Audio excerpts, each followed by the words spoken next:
Aku tak tahu korang tengok ke tak cerita ni. Cerita ni bagi aku sangat-sangat menakjubkan. Lagi-lagi untuk season yang kedua ni yang lebih mengeksplor dan meluaskan dunia tersebut, universe tersebut. Cerita pasal apa tu? Ianya cerita berkenaan dengan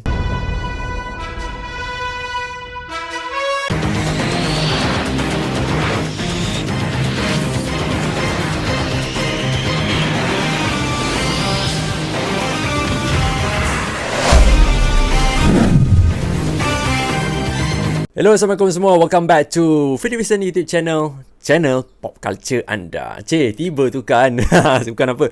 Sebabnya aku bukan borak pasal Marvel je. Kita juga ada borak pasal DC sikit. Pasal komik-komik lain lagi. Cerita-cerita superhero dan lain dan sebagainya lah. But in this video, ini adalah review aku terhadap satu series animasi yang sangat-sangat gempak. Dan aku rasa sangat konsisten untuk membuatkan kita gemari kepada franchise superhero, iaitu Invincible season yang kedua. Okay. Tapi disclaimer juga, sesiapa yang belum lagi menonton Invincible season yang kedua, aku akan borak spoiler dalam video ni. Dan aku rasa korang kena tonton cerita ni. Sebab cerita yang diterapkan di dalam Invincible ini memang sangat mengagumkan. Dan korang akan rasa jatuh cinta dengan penceritaan superhero yang lebih matang dan juga lebih, orang kata lebih gelap lah penceritaannya. Okay? Tapi ni hanya review semata-mata. Ini bukan correct plot. Tapi kalau korang nak correct plot, bolehlah minta kot. Okay, so kita pergi kepada what's about dulu untuk cerita Invincible ni.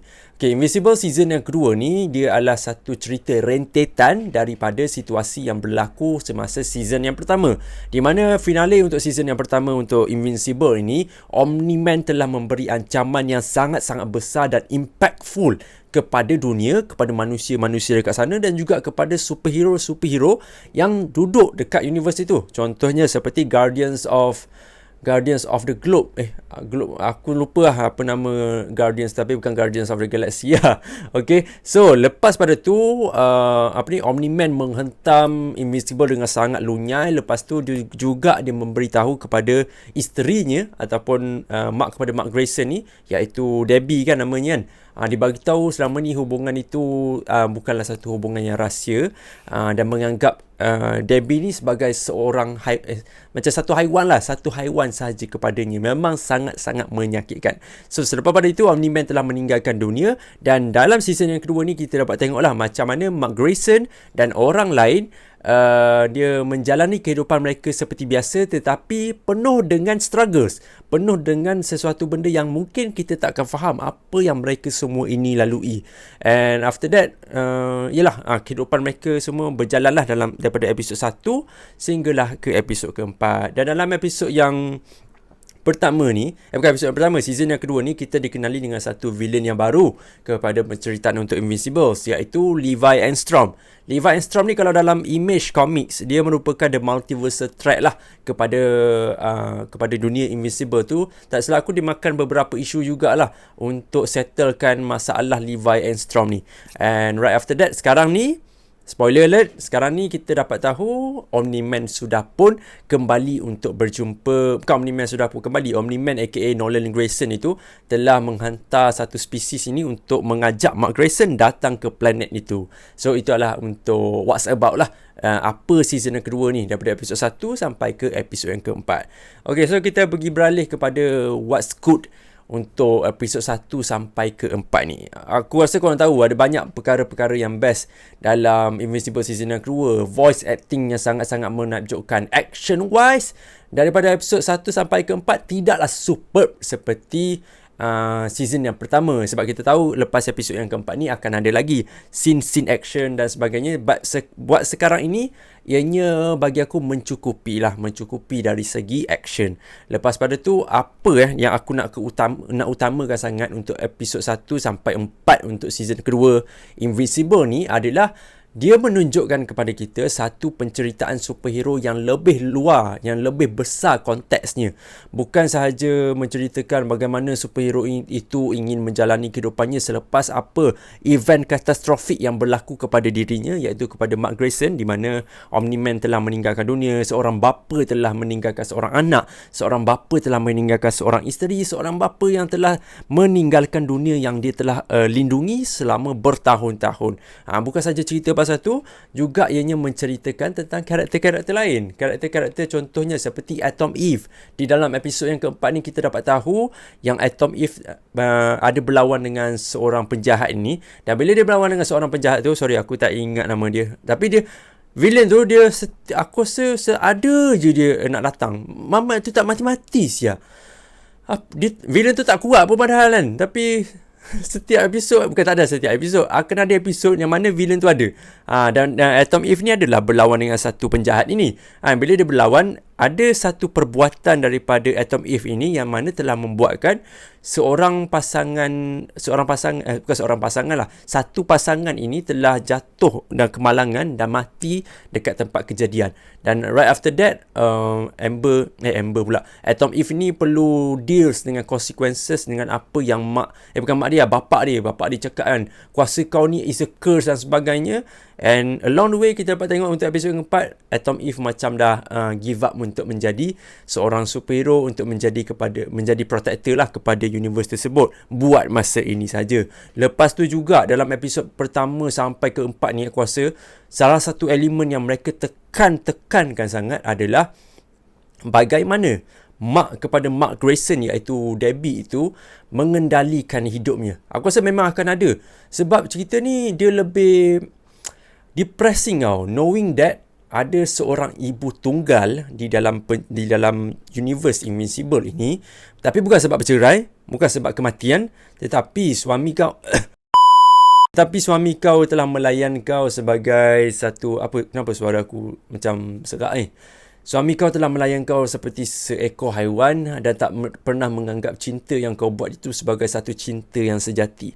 So Debbie, aku dapat rasakan kesakitan dia. Kadang-kadang dia cakap dia okey, kadang-kadang dia tak okey tapi dia try untuk cakap dia okey, sehingga kan juga dia pergi ke satu macam club, satu facility sini untuk meluahkan perasaan lah, meluahkan perasaan apa yang terjadi. Dan lepas tu ada seorang lelaki ni yang nak rapat dengan Mark Grayson ni, iaitu Debbie tu.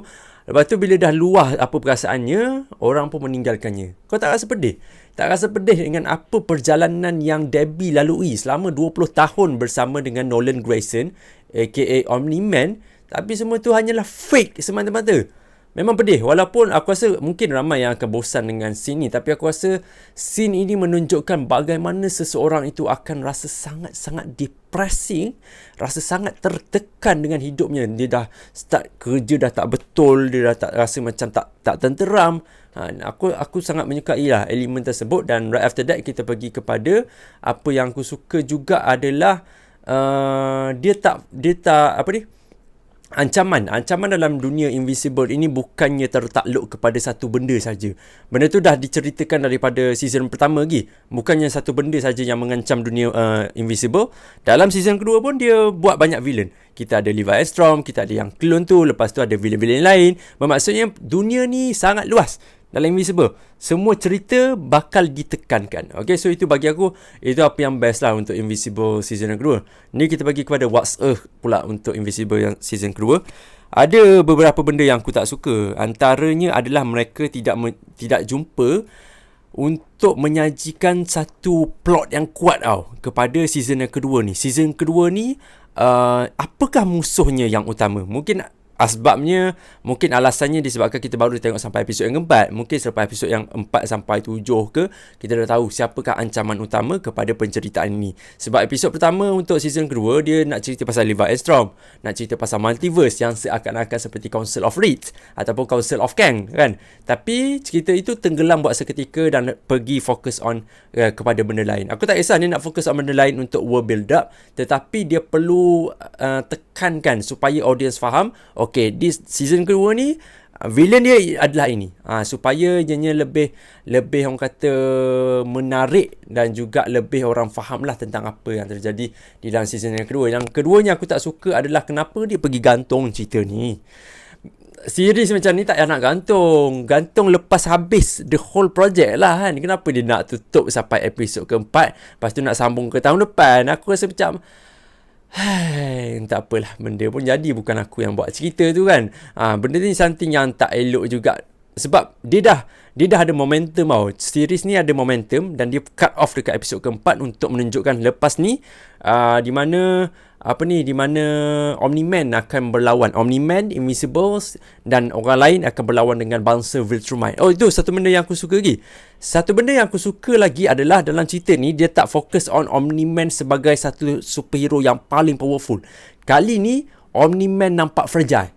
Bukan nampak je fragile, memang dia pun rasa diri dia fragile apabila bangsa Viltrumite datang. Dia tak macam cerita Superman lah. Superman macam nak kira dia lah yang paling kuat dan sebagainya kan. Dan kadang-kadang kita rasa Superman ni macam OP. Aku pun rasa Omni-Man ni macam OP. Tapi lepas dia jumpa dengan bangsa Viltrumite tu, lah, dia ni sama je macam orang lain. Kita tengok siapa yang lebih skillful, akan jadi lebih hebat lah daripada orang lain. Itu untuk Viltrumite. So aku suka benda tu. Maksud Omni-Man mampu untuk dikalahkan. Dia bukannya invincible. Maksud aku ayat aku dia bukan invincible tu bukannya dia tak boleh disentuh. Dia boleh disentuh. Dekat episod keempat tu dia telah dijek, ditendang daripada belakang tu dan dia tercedera. Sekarang ni pun bangsa Viltrumite akan menyerang bumi dan sebagainya. Tapi tu untuk correct plot whatsoever lah. So overall lah, untuk aku rating untuk Invincible setakat ni aku bagi 9/10 lah. Memang sangat-sangat menakjubkan. Aku sangat-sangat suka. Dan for those yang belum lagi menonton Invincible, korang boleh tonton Invincible. Sebab aku janji kalau korang peminat cerita superhero, korang akan suka punya dengan cerita ni. Okay, so itu dia sekian untuk review Invincible daripada episod 1 hingga 4. Apakah pendapat korang? Adakah korang menyukai Invincible ataupun korang belum tengok lagi? Kalau belum tengok, kena start sekarang. Okay, so kita jumpa lagi dalam video yang akan datang. Assalamualaikum dan bye-bye.